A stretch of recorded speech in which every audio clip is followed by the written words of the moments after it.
Well, it's good to see you again, Mr. Saleh. Well, you know where I am. Yes.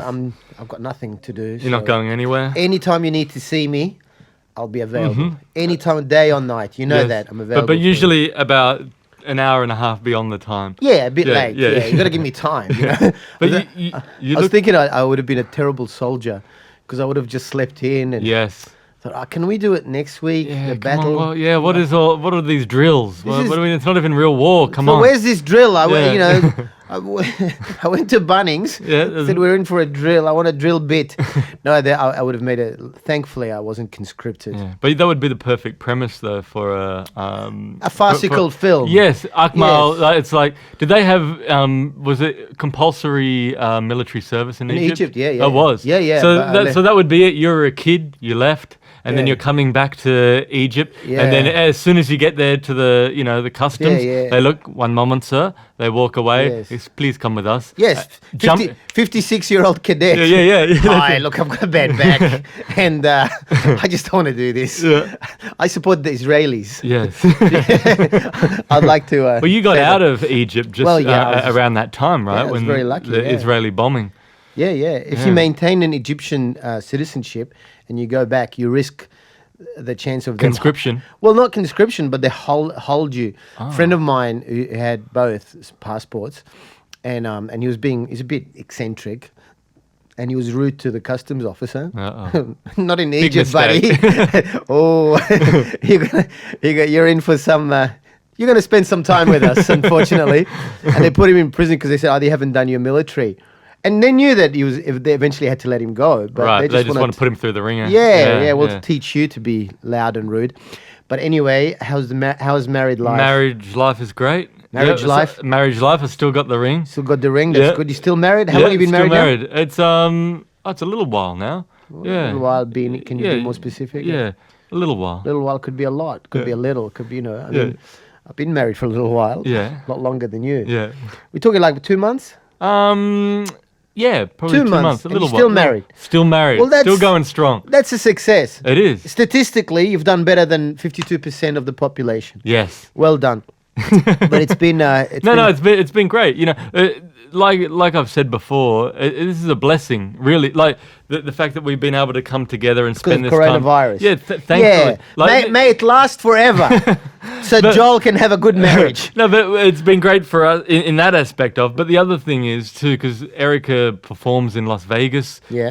all the time, Yeah. and there's no gigs in Vegas happening at the moment. So Yeah. she's feeling like that she wants to be performing, just like we want to be Yeah, performing. yeah. Probably like most entertainers around the world want to be Almost performing. human beings want to get back to Back to normal work, life. yeah, and do things. and it's so that element of it is kind of Yes, but you're seeing a lot more of her. I am, so that's great. Yeah. And yeah. you're not, you Well, still- it's interesting because we, before this, the most amount of time we spent together was probably like a month at a time. Yeah. So I would go over to the States Yeah, and be yeah. together Which is, for a month. from what I've heard, is good for the marriage. Yeah. Because you get to miss them. Now Well- you're going, you again?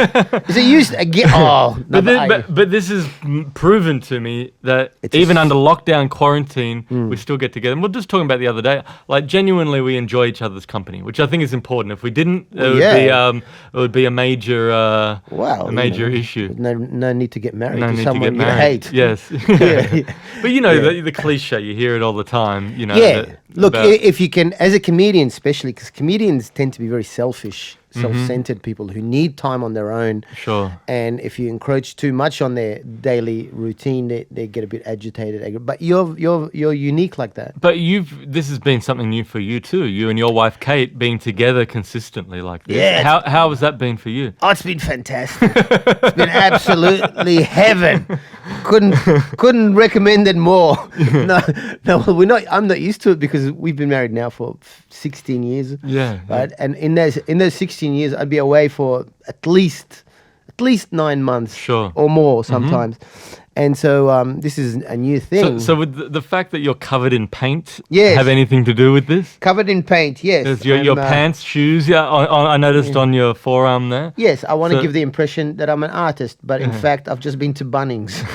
And I've been painting walls and drilling holes. So normally you do not do that. I know this I've about never you. done this but before. But now that you're at home with your wife Kate, you feel Yeah. compelled to as to start renovating. To start renovating. So is there any correlation there? Absolutely. Okay. Total correlation. Okay. All right. It's good for your mental health. Mm-hmm. It's not good for the house because I have no idea what I'm doing, and I've got a lot of drills. Yes. Because my father-in-law passed away recently and left a shed full of mysterious tools. Sure.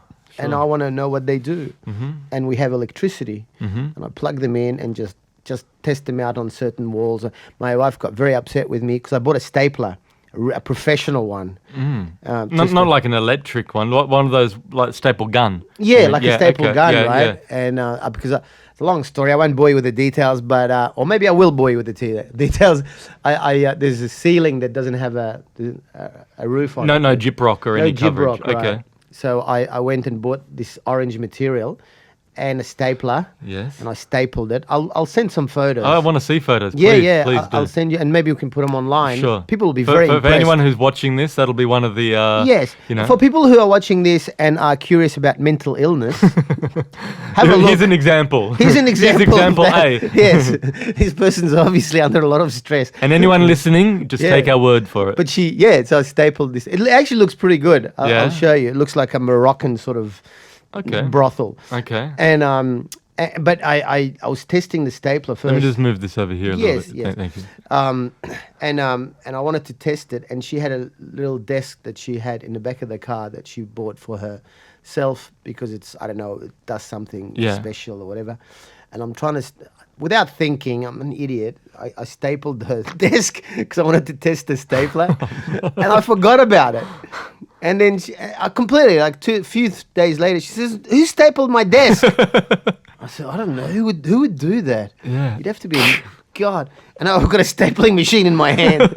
I have no idea who stapled your desk. Okay, don't hassle me. I love that she's asking you, knowing well it was you. Of course, she's very and then you just double down on it. She's a social worker. Yeah, she's she's got a psych degree. She knows you better than me. Than yourself. Yeah, and I'm just stapling stuff on the roof, on a ladder, and she goes, "Who stapled my desk?"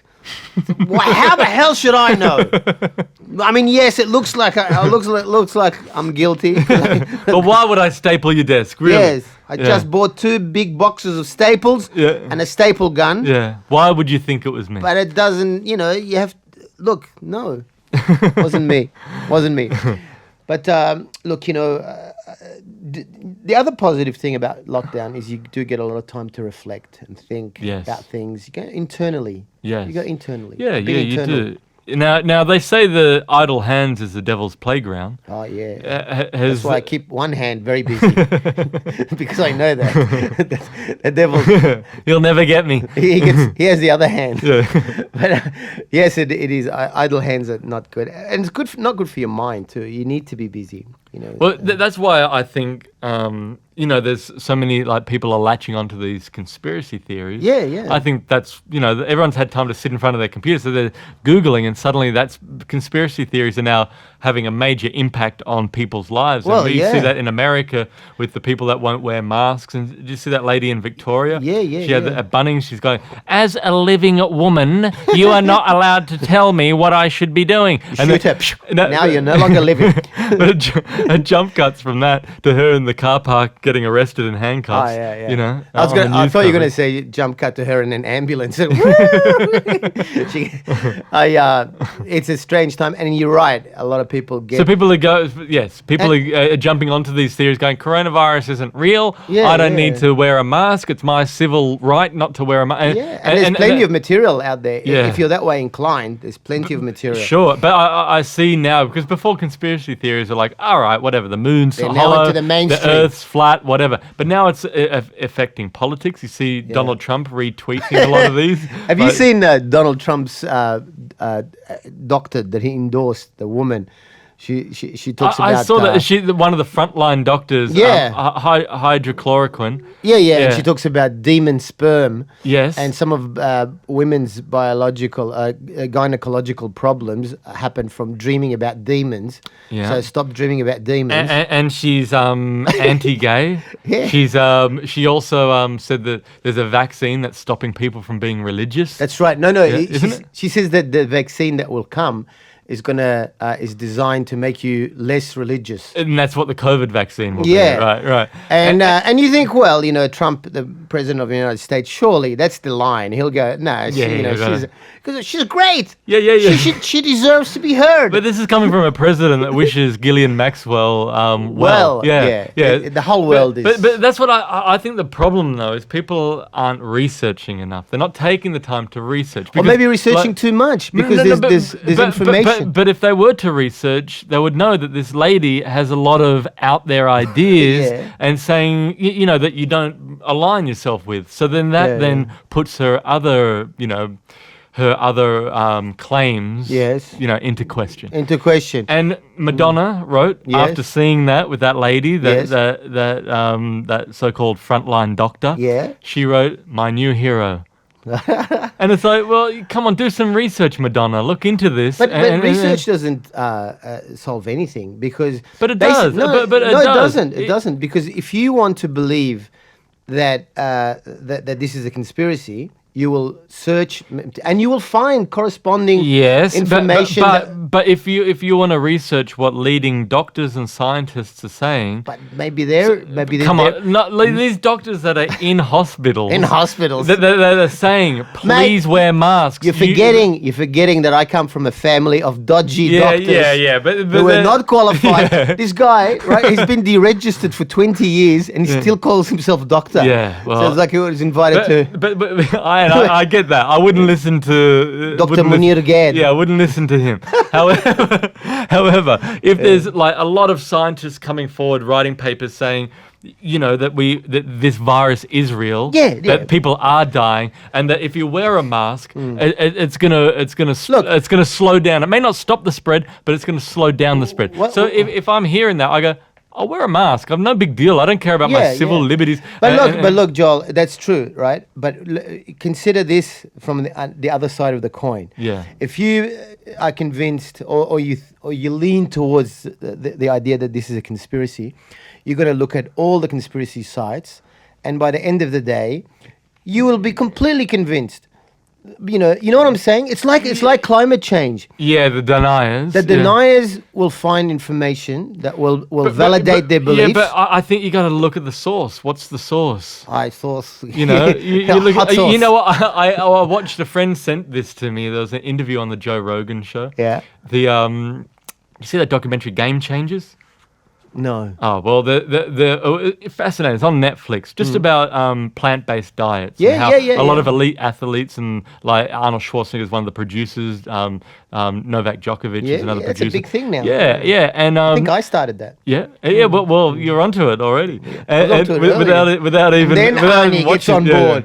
All these people get on the bandwagon after Saleh pushes it. But all these elite athletes and sports people that are saying, since I transitioned to a plant-based diet, it's improved my performance and my general sense of well-being. Yes. And so this guy goes on the Joe Rogan show and basically debunks it, right? He goes through all of these things within the show, saying, within this documentary Game Changer, saying, all these points that are wrong, and then he brings forward his evidence and says, look, from this investigation and this study, this proves that's wrong. Meat is good. Yeah. So then Joe Rogan says, all right, well, why don't I get the producer and creator of this documentary, who is an ex-UFC champion fighter. Yeah. Oh, he's going to kick your ass. We're going to put you guys into a cage and we'll settle it that way. Yeah. So he has him on the show, and he comes on.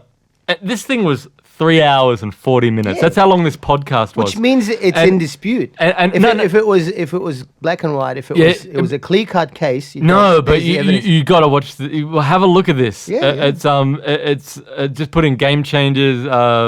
Joe Rogan Experience podcast. Yeah. And we're promoting other people's podcasts. I don't know if that's a good thing. I don't think, especially someone that can get like Brad Pitt and and Lawrence Krauss. He's got the #1 podcast in the world. I don't think he even needs our. He doesn't need. We don't need to be promoting him. But I don't normally listen to it either. And I thought, I actually like it. Yeah. But I'm not going to spend 3 hours and 42 minutes listening to a damn podcast. Come on. But I was fascinated. Yes. But not only by the facts that this guy was presenting, but also the way that he had prepared to come in, like it was like he had prepared for a prize fight. You know, he came in. He's got all of this like. It's evidence, but it's kind of like you can't dispute it. And Joe Rogan, who's a meat eater, right? At the end of it was like yes, you knocked it out of the park. You've convinced me that by eating a plant-based diet is. But what I'm saying is, if you wanted to continue eating meat, you will find an equivalent amount. No, but this guy shows that the science proves continuously. The equivalent of having a plant-based diet, you get the same amount of protein and quality of protein than you would, if not more, from eating a meat diet. Well, as you know, I've believed that for a long time. So I'm on his side. And likewise, but just generally speaking. Yes. Generally speaking, I lived in the Byron Bay area where people talk about chemtrails and the moon. Yes. And the moon's hollow and there's little men working in it. Yes. Building 7. Can you answer me that? No, you can't. Of course not, because it didn't happen, or it did, but they did it.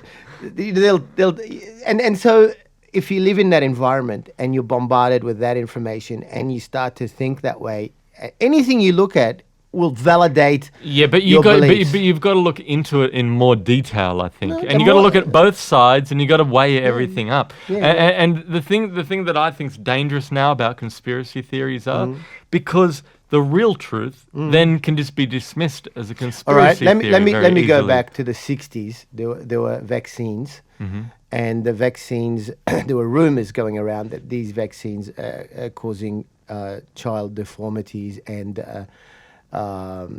People born with no arms. Was this no like legs. legitimate? Yeah. And people at the time said, "Oh, yeah, right," as if the government's going to do that. As if they haven't done their research enough. Sure. And thousands of babies were born with no arms and no legs. Sure. Look. Now that was considered a conspiracy. Yeah. No. Let me give you another one. Yeah. Before the war, there was like, they got weapons of mass destruction.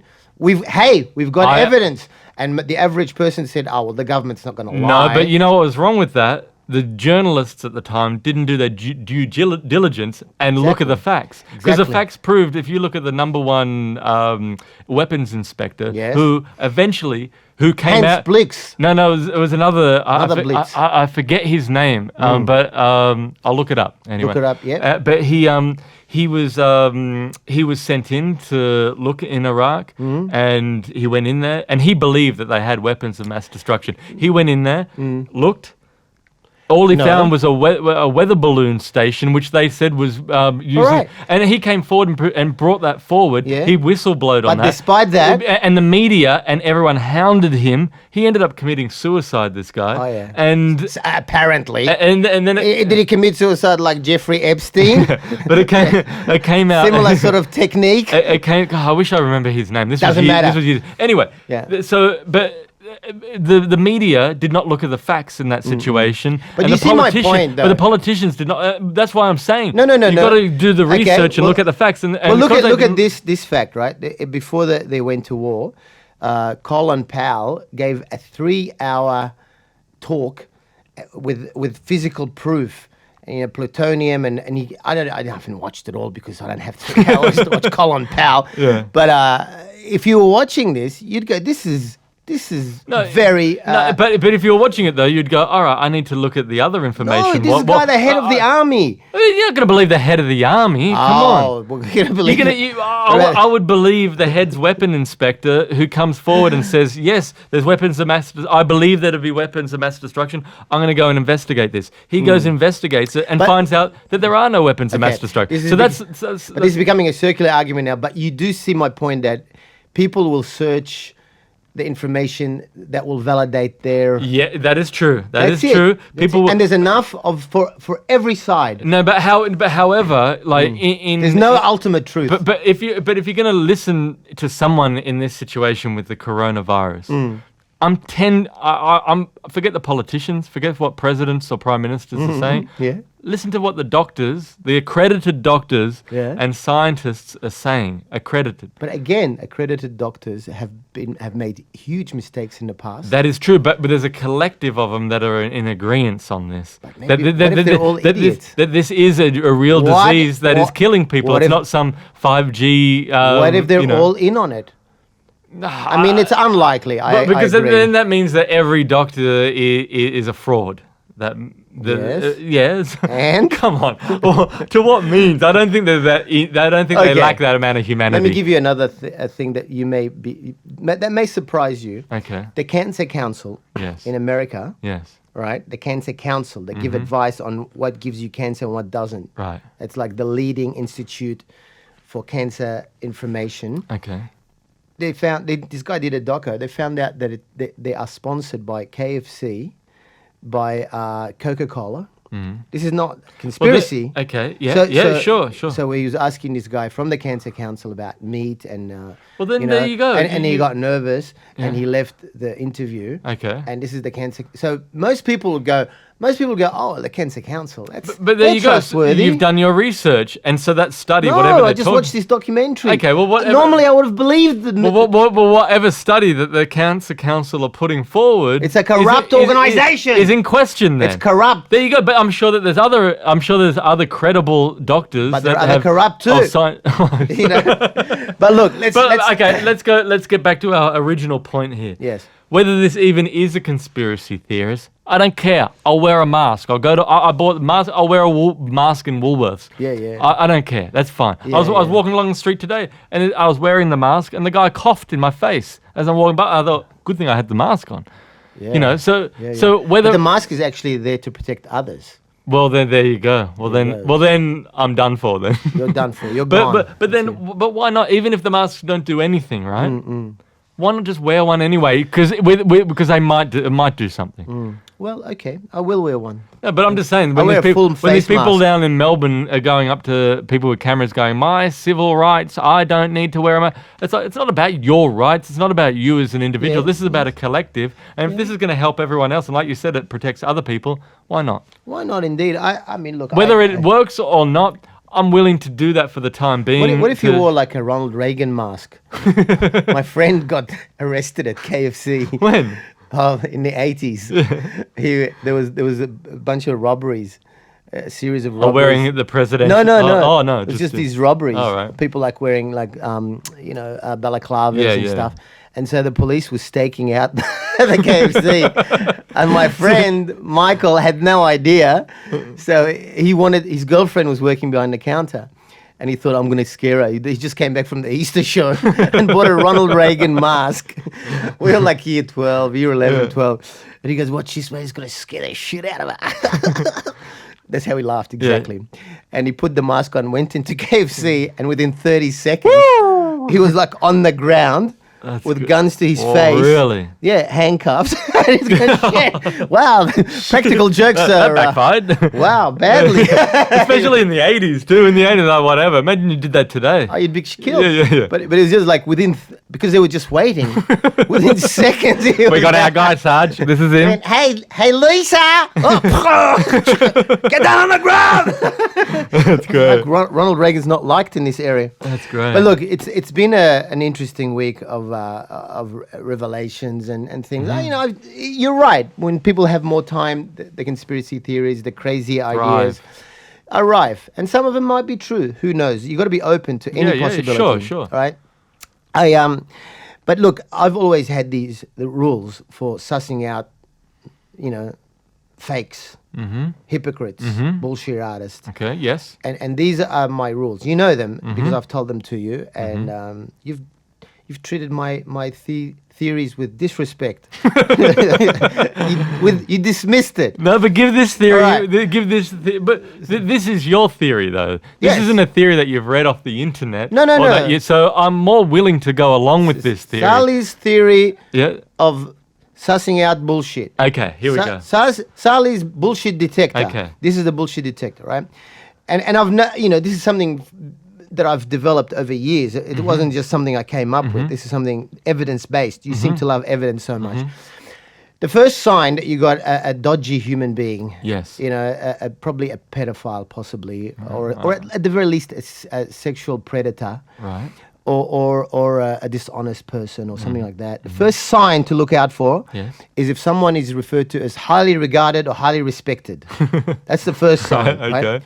Second sign is if someone goes on and on and on about family values. So if you get those two, highly regarded, highly respected, Yep. family values, that's an orange alert. And then if they mention God, get the fuck out of there. Call the police because and you know what I'm talking about, right? Yeah, sure. But I hear what you're saying, and there's a lot of evidence that backs that up. But there are exceptions, like the Dalai Lama. I think he would be an exception. We don't know. How would you know? Yeah, is he highly regarded, highly respected? Yeah. Does he go on about family values? Not by China. Not by China. Not by China. Yes. See, it depends who you talk to. Yes. No, look. I forgot what I was going to say now. The Dalai Lama thing really threw a spanner in the works. I'm going, wow, maybe there is. No, look, this is a generalization. Okay. All right. So you're saying that someone presents themselves as being holier than thou? Yeah. Or having... Look, no one is that holy than... No, we're all humans. Remember Cosby calling up Eddie Murphy and saying you're swearing too much, my boy's watching, this is disgraceful. Yeah, and what did Richard Pryor say to that? Hey man, are they laughing? He says, yeah, they're laughing. Well, tell Bill Cosby to suck my dick. And little did he know that he probably would have. We didn't know that then about Bill Cosby. And Pryor would have taken care of the drugs himself. So, that's right, exactly. But the thing is, we both know a comedian who shall remain nameless. You look worried. Numerous comedians. Well, numerous. There are. There are numerous. Well, let's say one in particular that I have in mind. Right. Could be a woman, could be a man. I'm not going to say. Yeah. But this particular individual presents as a goody person, Right. always preaching to the audience, Right. saying you must do the good thing, Right. you must do the right thing by your fellow man. Right. And I never trust these people No. because, as we know, that particular person is a hypocrite. We know another person, Joe Tawadros. I got no problems with mentioning him because I don't know the other one personally, but I've heard terrible things about him. But he Right. presents like this family. Joe Tawadros is, when he's in the we know, we've heard some, we're not going to out him now because no one cares. It's boring. Yeah. But the latest one, Yeah. and I suspected this, I called it. I called it, Joel. No one When? believed When? me. Years ago. Okay. I said to my wife that Ellen DeGeneres is fake. She's fake. And she said, And what was it? Oh, okay. Well, continue. she, I don't know if you watched the show. And what did Kate say to that? Kate always dismisses my theories as I'm being, I'm jealous of her success. Now I just want to say something here. This is a little side note. Yeah. Your wife, Kate, holds all of those values that you're talking about here, but she is genuinely a wonderful, kind, good person. Yes. So all the values that you said, Uh-oh. she doesn't proclaim to be holier than thou. No. She doesn't proclaim to be... She doesn't preach to people. Or preach to, however, she holds all the values that you referred to. No, but people can hold the values if Right. they keep pushing them and keep criticizing others who don't hold the same values. Okay. But does Ellen DeGeneres do that? Yeah. She did that? Well, I'm not really... I remember her... Look, I don't normally get into the tabloid thing, Yeah. but I the thing, as you know, the thing that pushes my buttons more than anything, Hypocrisy. hypocrisy is up there, Yeah. but people who feel superior to others, whether because they're wealthy or more educated or Yes. or more talented, to look down on others, Right. who are in a less fortunate position than theirs. Yep. I hate that so much. That just drives me crazy. Because it's happened to me as I was growing up in this wonderful place called the Coptic Orthodox Church. Yes. Right. And so she presents this, let's be nice. And she finishes her show, I don't know if you know this, but she finishes her show with be kind to each other. And every time I hear that, I don't watch the show, but when it comes on and she says, be kind to each other, I say, fuck off. Yeah, right. Don't preach to me. It's patronizing to think that or any of us don't know how to behave towards our fellow human beings till Ellen DeGeneres tells us. Yeah. It's patronizing, it's insulting, and it's bullshit. Yeah. Because as we now know, she's a bitch. All this information's come out about. I haven't looked and because coronavirus, see, this wouldn't have been as impactful against her if it was normal times. But because everyone's home, even me, I got caught up in it. Catch me up. I don't know the ins and outs of all this, so catch me up on what happened here. It started with this. Who's the girl in? I don't remember names. You know, this woman who was in that tie-up film. What's a tie-up film? Yeah, you know that 50 Shades of Grey. Oh, Dakota. Don Johnson's daughter. Dakota? Isn't that Don Johnson's daughter? No. Yeah, maybe it's Dakota Johnson. Yeah. So it started there, you know, and it's just like a snowball. And if you've got what happened there? Well, I'm telling you, I'm just building up to it. Okay. I'm trying to build some tension. It's called story technique, Osborne. Yeah. So I'm saying if you do enough bad, you know, you can hide it for so long, but it only takes a little tap, a little kick to snowball, and the whole thing comes down on you. What's come down? So what's come down is this is what started it all.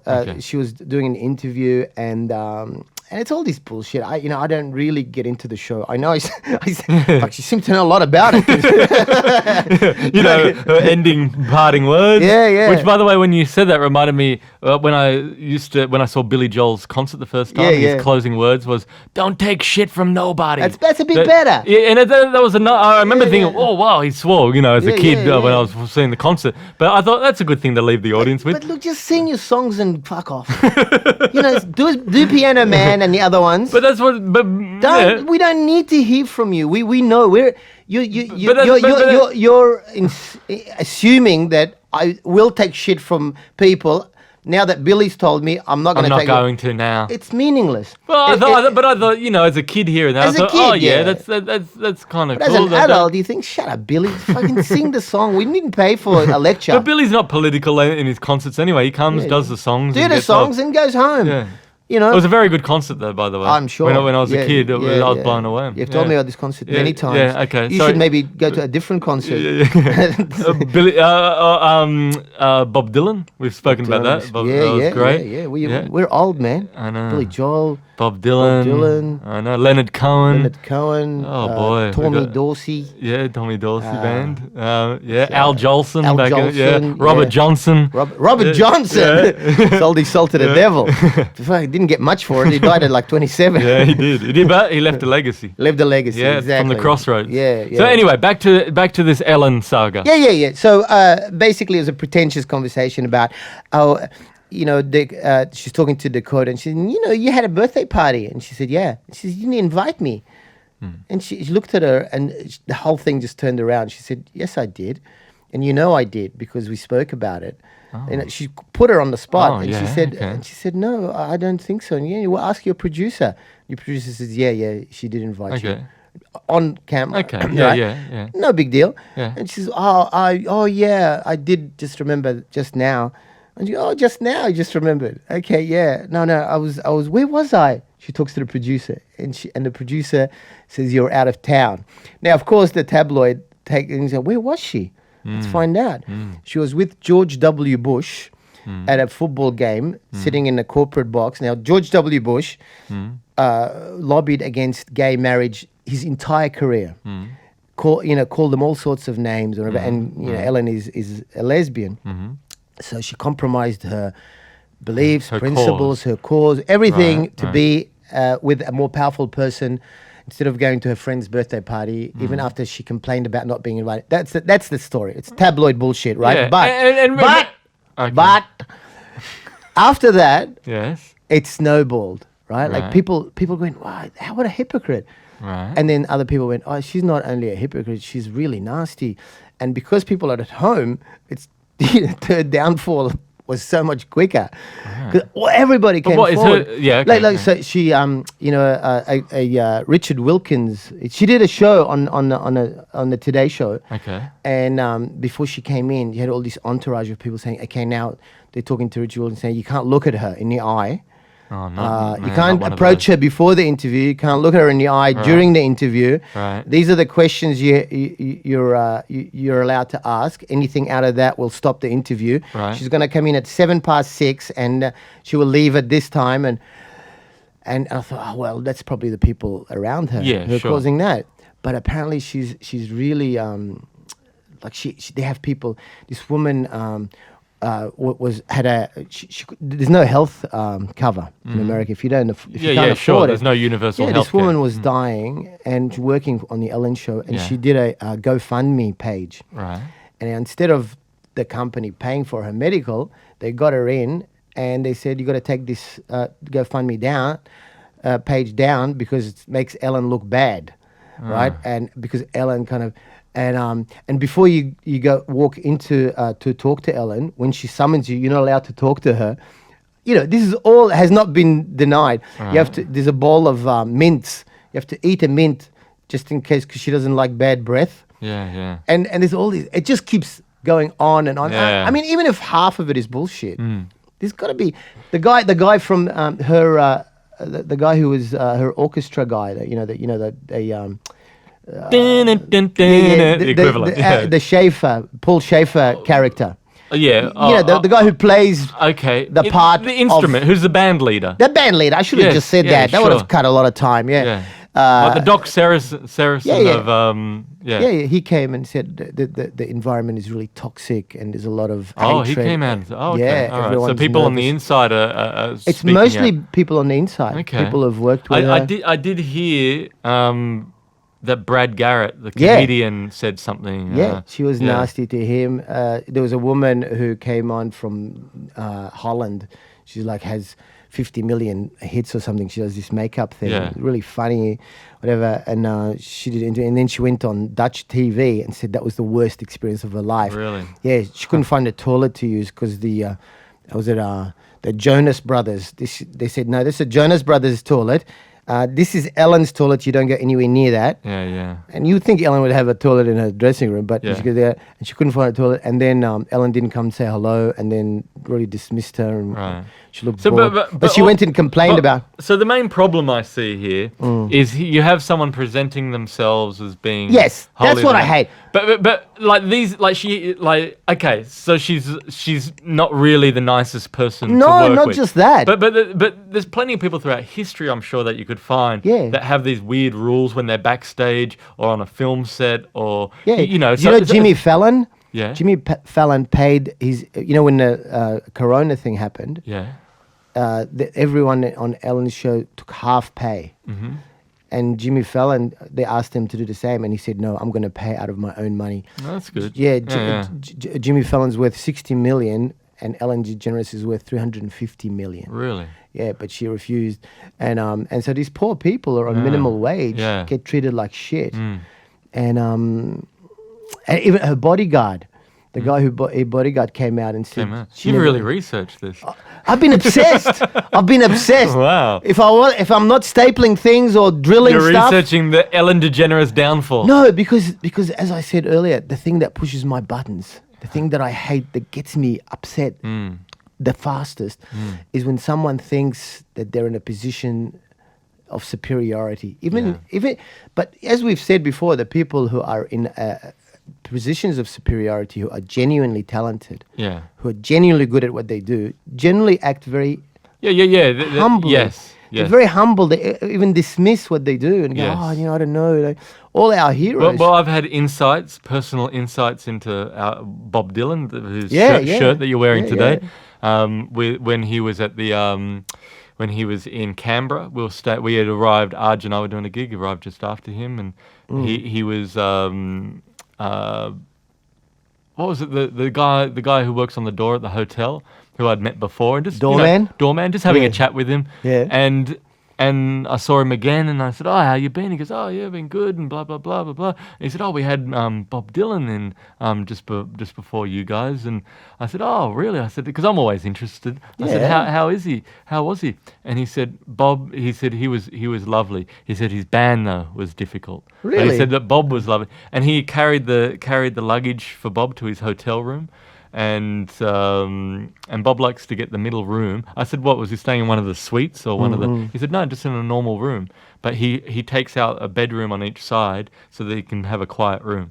That's all he does. So rather than spending all his money on a massive suite, he'd rather get 3 rooms and have the middle. But he's a genius, and like we have people like Woody Allen who lets he writes these brilliant scripts, and he says to his actors, if you can find better words, you can improvise as much as you want. I don't know if this is any good. But Martin Scorsese does the same. But on the flip side of that too, that at the gig that night, there's a guy in line, in the merch line, and he says to me, I don't know why, I don't know if I said anything about Bob Dylan, my act or whatever. He goes, you know who I was driving this week? And I went, who? And he goes, Bob Dylan, I'm a limousine driver. I went, oh, yeah. I said, I'm a big fan of Bob. He goes, I don't care for him. And I said, oh, really? He goes, yeah. He got into the limo, didn't even speak. Like, he didn't even talk while we were driving along. And I figured, well, that's normal. That's normal. It's like, here he is going to a gig. It's like, why are you pissed off with him? Yeah. No. So, but see, the two different examples there of the guy that helped him to the room with his bags and said he was very nice. Generally, everyone's going to have different perceptions. Yes. And, like Woody Allen's our hero, but, people have said some awful things. Yes. Maybe justified, maybe not. Who knows? But you're always going to. But also, when you say about him catching up with George W. or her catching up with George W. Bush, it's like for me, like I might not agree politically, but I don't like but she made that argument after she came back on the show, and she said, when I say be kind to each other, I don't mean just be kind with the people who agree with you.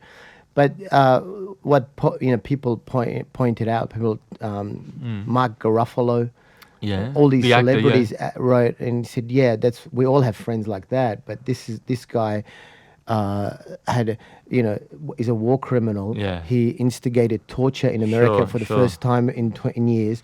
And he had people died on his watch, millions of children. He read this thing and he said, that's why. Right. Anti-gay, anti-abortion, anti-women, and you being the liberal are hanging out with him and dissing your friend who invited you. But that's not a big issue. Yeah. My issue is that I always suspected that if someone's that nice or preaching to people to be nice. What are they hiding in the trunk? Yeah. And they usually they're hiding something. Like from my 56 years of life on Earth, it's a lot. I feel old. That's what I've noticed. Anyone. But that's what I like about you, Akmal. You're so upfront and beat anyone to the mark that would have anything derogatory to say, because you'll say it first about yourself. That's how I avoid bullying at school. This guy's punching himself out. So you're almost Look, the people I trust immediately, whether you like them or not. Yeah. People who are quick to anger, who just say what they think, who may say the wrong thing occasionally. But in saying that, though, I find that people that do something heinous or horrible and say, hey, I'm only being honest, or hey, I'm just being... They're assholes. I think that's a cop-out. Yeah. No, that's a different thing. Yeah, but the people that justify, just abhorrent behaviour by going, look, I'm up front, what you see is what you get, and it's hang on. But that's fair enough. If you can choose to stay away from these people. Yeah. We have former friends that we've both kind of decided, they're not hiding anything. Yeah. They're making their obnoxious, horrible, selfish personality.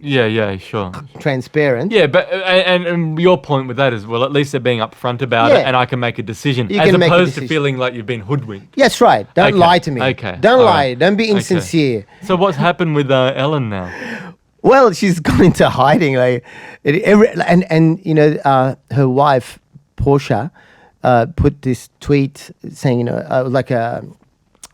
support Ellen, and Ellen's good, and whatever. Her wife, and it's got no support. Really, no support. She's been on TV for 17 years, but because people I think people are smarter than.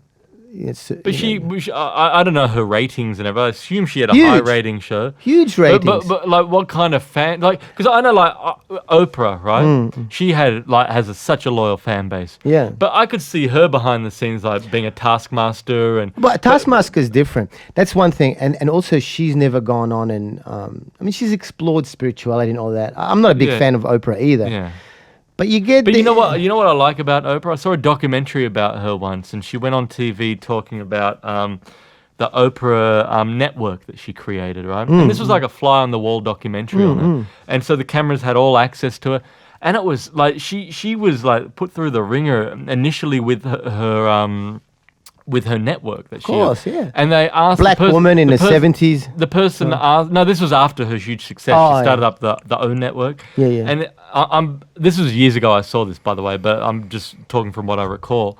In an interview, the person said to her, with hindsight, knowing what you know now about starting up your own network, would you do it? And she goes, probably not.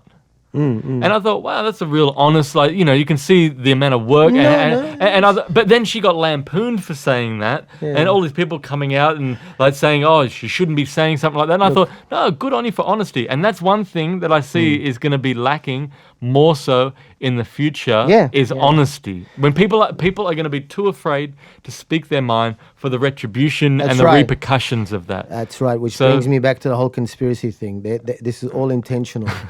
It's all intentional. What, Ellen going down is intentional? Well, funny you should ask that. There's a whole bunch, and this is taking it another direction now, but there's a whole of sites who are speculating that she's Illuminati and she's fallen out of favor. So, and there's lots of her, giving the Illuminati sign, and apparently she's got an ankle bracelet. I don't know what that means. Right, okay. And they've proven that she's... And the Illuminati decided to do, she didn't. I don't know what happened. I forget that. Don't worry about that. Is Kanye West meant to be a part of the Illuminati? Yeah. Because did you see how he had, this is a few weeks back when he, like, it looked like he had some sort of mental breakdown or something. Yeah. But, and saying how, his wife was, and her, Kim Kardashian, her mother, trying to put him into mental, like a mental institution. Yeah. How he's saying how he nearly aborted his child, and he's saying I nearly killed. Was he pregnant? No, he was father. He fathered a child. I understood. Yes. I was trying to be funny. But I'm watching. I go, I feel bad for the guy. Like I don't listen to his music. I'm not a major fan, but I'm like, this guy needs help. Like he needs. But it's a cruel world, if you need help. But seeing him having a mental breakdown in front of everyone like that too, on because I think he was going to run for the president or putting forward a campaign. So that's qualifications now.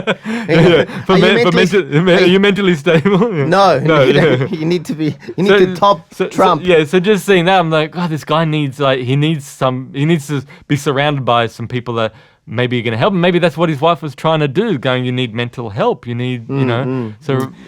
Who knows? Look, I tell you what, that the world has become. It's become less tolerant. It's become more cruel. It's become less. Very moralistic judgment. Very judgmental from a high moralistic standpoint. But it's not moralistic. It changes. It's not though. But people are taking a high horse to justify a cause. And here's what I think. And that's by design. But I think a lot of people do take advantage of causes and jump on the back of it to make, which in the long run I think takes away from the core of whatever the cause may be. It's like, I can't remember, there was someone said something and it was considered, like, was it Kevin Hart who said something about his not wanting his kid to be gay? This was years ago, a tweet that he did. A tweet years ago, and they want to destroy, like... Yeah, that's almost fascism. Yeah, it's fascism. It's true. Thought control, and the likes of Noam Chomsky, who's spoken out against the barrage of cancel culture. He said that it's like a form of fascism, and my only thing, like, I think if you've done something wrong, of course you have to be accountable for it. But this whole thing, to the lengths that it's going to now, I think is going to make people a lot more think twice before they open their mouth, so they're going to have these abhorrent thoughts that they're going to have behind closed doors. So there's not going to be an open forum for open debate. That's right. Which is always bad. Which is dangerous. Because that's where extremism comes from. Yeah. If you shut people down, it will manifest. So what do you put that down to? Why is this suddenly, that political correctness has gone to this level now? Like, here's the thing, right? And this is my thought on political correctness just before we get into this. the core idea of political correctness, I believe, is to treat someone decently and approach what you're saying or what you're doing from a good place, right? From a place that's not going to be demeaning or going to be just hurtful for the sake of being hurtful, right? Yeah. That's what that's what I believe. But which is a good thing. I think people should think of others. Very hard to argue against and that. have some sort of empathy or compassion with someone else before you make a comment or before the you golden make rule. an action. Right. The golden rule. So if that's the core of political correctness, great. But to the extent that it's gone to now, is I think it's out of control. And why do you think that is? What's brought that about? What has brought that about? Well, I'm sure that there's a conscious push and effort behind it. Conspiracy, maybe? Well, I don't think I wouldn't say it's Look, he's finally come around. Yes. I see. Well, so there is an agenda. So, look, there is an agenda. Look, don't get me wrong here. I think that with a lot of causes, an agenda becomes a push behind it. Yeah, for a reason. Like to control. Yeah. It's about control. Ultimately. Like you look at the Black Lives Matter movement, which I think most people would agree is a noble cause, right? To bring to light the unjust and horrific treatment. But then you see what happens. You got looting happening. You got people that are going and robbing a Nike store, and the irony of that is they're stealing shoes that were made from like slave labor from these. But you're talking about the minority here. Really, I mean, most the media love to focus on that because if they show a rally where this isn't happening, it's pretty boring. They want to see people looting. By and large. But like in California, I have friends that live in Los Angeles that witnessed a lot of this happening, and friends that are leaving LA now too. But people have been looting and shooting and but I'm saying whether it's race related or not. But I'm saying that they jump onto like a cause, going, well, this justifies my actions, which takes away from the cause. Which something takes away that is minimal. It's you can't just use one example. No, but I'm saying that people will use it to justify their own. But that's which I guess is getting around to the point that people who have an agenda will jump onto a cause like Black Lives Matter, which at its core is a noble cause, but they will use it for their own justifications. Yeah. Right? Of course. And same with the Me Too movement. But not just everyday people. It's the governments. They say, like the coronavirus thing now. There's a saying in politics that says, never let a crisis go to waste. Yeah. So when there's a crisis, they'll use it to their advantage. The ultimate aim is to control the masses. Sure. Well, we saw that with September 11th, That's right? You saw that the Iraq war that happened as a result of that, when Iraq had nothing to do with that. Yeah. But if you polled the polls in America show that a vast group of people thought that Saddam Hussein was involved in that, right? See, so I agree on that regard. We got to throw away this idea that people in power are looking out for everybody. No, and they want the. But if you say anything to the contrary to that, people go, "Oh, you're just a conspiracy theorist. The government would never do that." But you go, "But look at what they've done in the past. Mm-hmm. Look at what we've done. And it's not even government; it's people beyond people in government, people in power, people like people who control the media and all that. Mm-hmm. It's all about controlling the masses. How do we do that? Give them injections and microchip them like dogs. Microchip them. That's what's going to happen. It's in the Bible. Read it. No, I don't know. No, but and Jesus said, how long? We're doing all right. Yeah, we're doing good. We're doing good time-wise. We don't want to overstay our welcome. We do not, Mr. Want to Saleh. make it interesting. Yes. And, yes. And well, in the meantime, we have this to do, and we have, Yeah, well, look, we got to do what we can within the perimeters of our reality. Yes. We can't step out. We can't change things. Yes. But that's where we are. But the whole Ellen thing. It's not that I'm bitter, and it's not that I'm enjoying someone falling. Mm-hmm. They're both true. I do enjoy them. But more than that, it's the fakeness. Mm-hmm. If someone had said, just wrapping it up down, I just want to get back to this so people don't think I'm just hating this person. I don't. if someone had said, "Oh, David Letterman's really nasty to his staff," you go, "Yeah, he seems like he would be."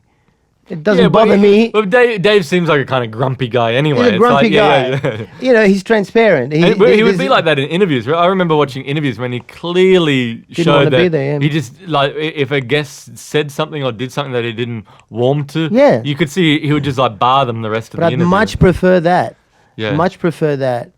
And I find that far more entertaining than someone being so smiley and rosy and happy. You go, no, you're hiding something. And then don't start preach to me. And that's where Saleh is the opposite to that. Saleh goes up, shows everything, but still. With that, that's what makes you, so likable, I feel. Not because you are, look, I'm telling you, you are genuinely one of the nicest people I know. Oh, yeah. I see the way that people react, like when they come up to you on the street, like some people are like, get away from him. You genuinely engage in them, and and I know what you are like with me personally throughout my life from when I was a teenager. I've known you since I was like 14, so I can vouch for the fact here that I've seen you over many, many years. So what you're saying is I should take over from Ellen. That's the only logical. I would do all right. I think. And it's just called Akmal. It's called Akmal. Yeah. Come on, ladies, let's dance. You can dance. I can dance better than her. Yeah. You can belly dance. She looks like she's got like epilepsy or something when she dances. And I'll have to go back through and watch some of her stuff now. Now that you're telling me about it, I've never really been into. I remember years ago I watched an interview with her with Harry Connick Jr. I thought Harry was hilarious. Like, I think I remembered that. Yeah. Wow, it sounds like I watch it all the time. Yeah. But I did watch that one when he just got his PhD or something, and he's talking. I can prescribe medication. He was hilarious. He was much funnier than she is, and that's the thing. We know we're repeating ourselves now, but people who are less talented, who've had more success than their talent would suggest, generally act like that.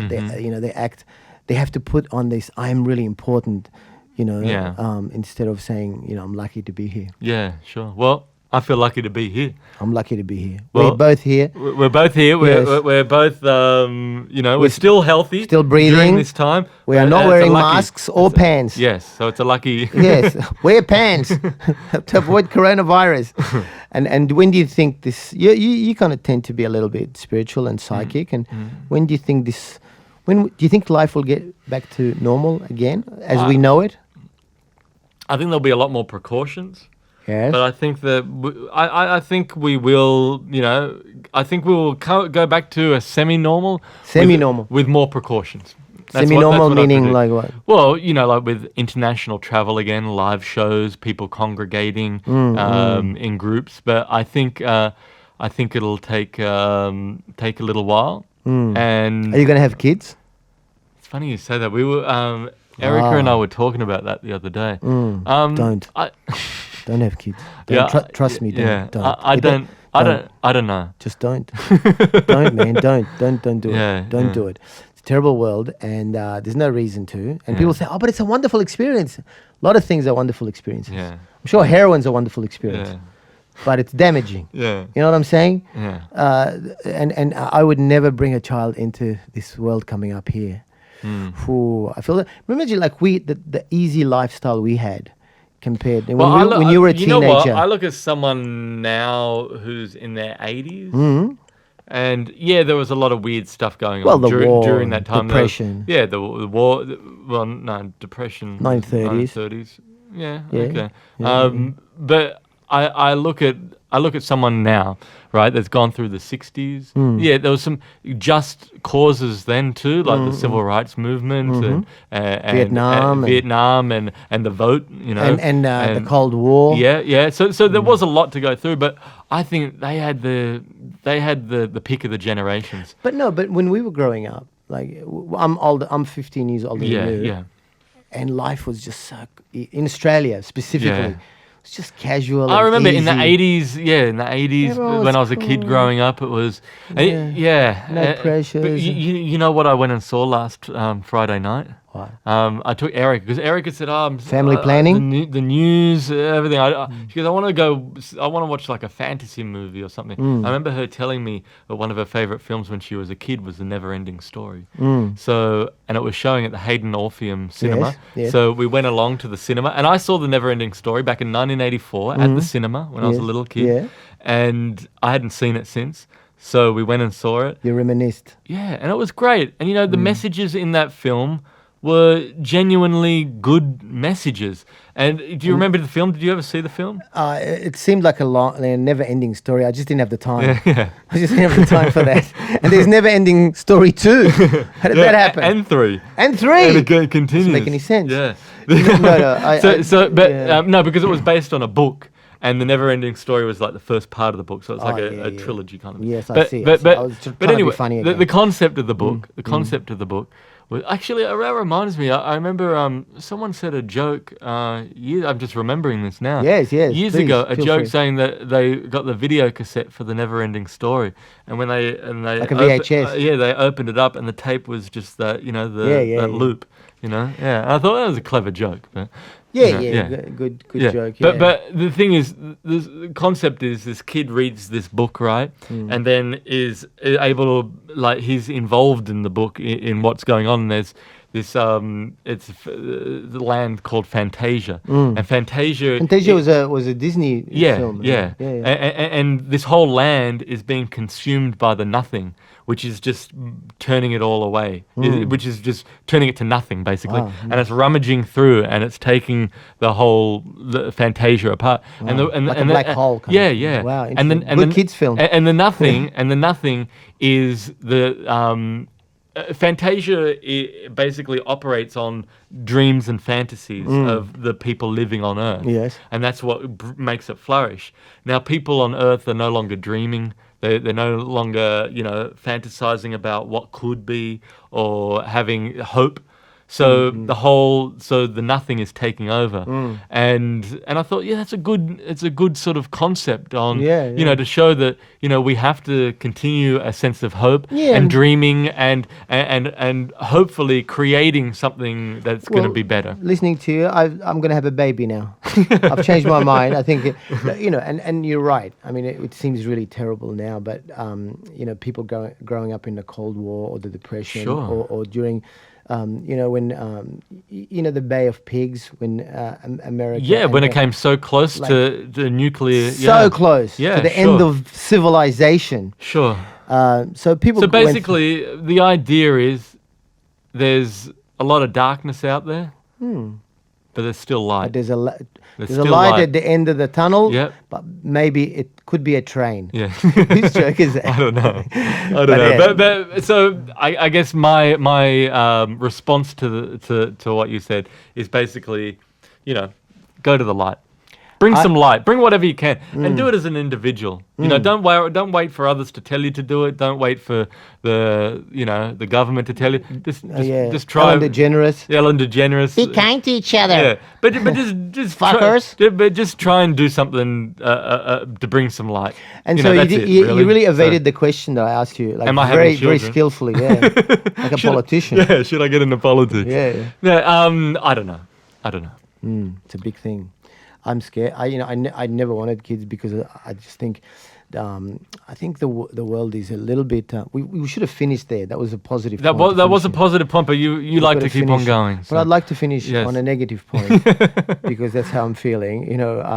There's this. When Christianity was being formed. Yeah. And this may not interest anybody. Right. Probably won't. But there were different sects. Mm-hmm. And the one that won out were the strongest and with the biggest in numbers, right. And they were close to Rome. Right. So it was a political thing that this canon or this what's in the Bible now. But there's a lot of sects like the Gnostics. Yeah. The Gnostics make a lot of sense to me because they believed, and they were considered heretics, and they got beaten and killed, and they burnt, and they had their manuscripts burnt by fellow Christians. Right. Very loving. And they believe that the world that we live in is created by evil. And the Old Testament is written by the devil. And this is obviously before the New Testament came. So, And so what? All Jewish people are devil worshippers in their Okay. Yeah. Anyone who it's written by the devil, whether they know, whether they're aware of it or not. Right. And if you read the Old Testament, it's full of really weird shit, man. Really demonic, horrible things. What was the point of me starting this? I do not know. I really should have finished earlier. I know. When you said you should have finished on the high note. Yeah, so that's why I'm not, I really, that philosophy speaks to me. And so because... The Gnostics. The Old Testament's written by the devil? Yeah. All right. And not only that, the physical world around you here is all created by evil. Okay. So even the good things are created by a demonic being.